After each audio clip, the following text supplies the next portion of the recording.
दर्शक बंधु विजय पर एमएस धोनी अवसर विषय एक बड़ खुलासा करिसेंती। गुजरात को परास्त करने पर चेन्नईर अधिनायक एमएस धोनी 2026 एवं तांको अवसर विषय जहाँ कही शुणा पर आपण आखिरु लुह झरीज आपण मैंने संपूर्ण आश्चर्य होइजिबे। तेबे आमे आपण मानकु एमएस धोनी को संपूर्ण वक्तव्यर वीडियो देखाइबु, किंतु ता पूर्व जदि आपण मध्य एमएस धोनी को जड़े महान खिलाड़ी जड़े महान अधिनायक भाव में विवेचना करते तेबे आमर यह स्वतंत्र वीडियो को लाइक करंतु। तेणुक वीडियो को लाइक करने जमारू भी भूलु ना। बंधुगण आईपीएल 2025 शेष पर्यायर पहुंची सारी। एमएस धोनी यह शेष हो जाइए। वास्तव में चेन्नई सुपर किंग्स तार शेष मैच अर्थात 14तम मैच गुजरात नरेंद्र मोदी स्टेडियम रे खेली जहाँ गुजरात होम ग्राउंड थिला। किंतु गतकाली एमएस धोनी प्रकृत अधिनायकत्व सीजन सबुठारु विपदजनक दल को परास्त कले। जेपरी गुजरात टाइटन्स गली क्रिकेट खेलुचंती से भली भाव में लज्जाजनक भाव में पराजित कले। चेन्नईर दल प्रथम बैटिंग करुला और बैट्समैन माने मैच को एकपाखिया करदे। तेबे चेन्नई पक्षर Ayush Mhatre 17 ball 34 run, Devon Conway 35 ball 52 run और उर्विल पटेल 19 बॉल 37 रन करते।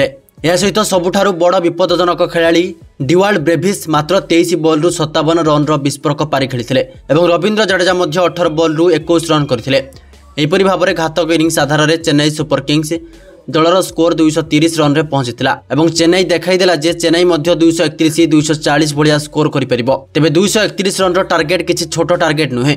जदिओ साई सुदर्शन 41 रन कर लढ़ुआ प्रदर्शन करते अन्य कहीं 20 रन अतिक्रम कर दुर्भाग्यवशतः गुजरात 83 रन व्यवधान में चेन्नई आगे आत्मसमर्पण करथिला। तबे गतकाली चेन्नई तार प्रकृत खेल देखाइला और 83 रन व्यवधान में गुजरात को मात देला और लज्जाजनक भाव में परास्त कला गुजरात टीम को एवं गुजरात श्रेष्ठ 2 रे स्थान पाइबा को धूलिसात कला। हाँ बंधुगण मुझे आपण मानक कही रखुछु जे यह सीजन एमएस धोनी शेष मैच थिला, किंतु समस्त भय करुथिले जे एमएस धोनी निजे आज तांकर अवसर घोषणा करिवे कि नाही, कारण यह पड़िया तांकर शेष मैच। बंधुगण आसंतु आमे आपण मानक मैच जीतिबा विषय तांकर अवसर विषय कहबा। धोनी को विपदपूर्ण प्रदर्शन उपरे कौन कहले धोनी। तेबे प्रथमे धोनी कहते जे यह एक महान मैच थिला। सीजन आम भल नाला, किंतु मुझे मैच को जीवन में केबे भी भूली पारिबी नहीं, कारण आम बैटिंग ठारू बोलिंग पर्यंत उभय विभाग में एक महान दलगत सामूहिक प्रयास देखाइथिलु, जहाँ जो आम मैच जीतिथिलु।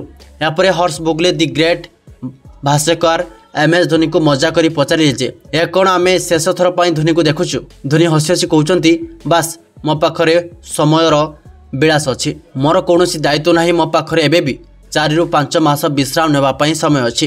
तापर जदि मु अनुभव करे जे मो शरीर मते समर्थन करिवो तेबे मु निश्चित भाव में मु फेरी आसी मु दल में जोगदेवी और मुझे कहवाक चाहूना जे मु क्रिकेट संपूर्ण विरक्त हो गली कि मु खेलवा चाहूना, किंतु मुझे कहीपरि ना जे मु प्रत्यावर्तन करने को चाहूँगी, मु खेलवा चाहूँगी। मो शरीर मते जहाँ कहब मु 4 ରୁ 5 मास पर आपण मानकु जणाइबी। यह कहवा पर एमएस धोनी और हर्ष भोगले उभय हसीदेले और यह एक स्पष्ट सूचना थिला जे एमएस धोनी परवर्ती सीजन में फेरी आसुछंती। प्रकृत में से कहते जे जितेबाला सूर्यवंशी मो पाद छुईले मु अनुभव कली जे मु वृद्ध हो गली, किंतु मो पाखरे खेलिबार शक्ति एबे भी अच्छी। बंधुगण एमएस धोनी वक्तव्य निजे चमत्कार थिला, कारण यही बयस जदि कहार खेलिबार आग्रह अच्छी तेबे आमे तांको सलाम करबा उचित और सर्वोपरि धोनी समस्तंकर प्रिय। तेबे आपण माने कोन चाहंती धोनी आगामी सीजन आईपीएल 2026 रे खेलिबा को आसीबे कि नाही। तेबे दर्शक बंधु आपण माने कोन भाबुचंती धोनी आगामी सीजन रे आईपीएल 2026 रे खेलिबा को आसीबे कि नाही, गोटे कमेंट करी जणांतु।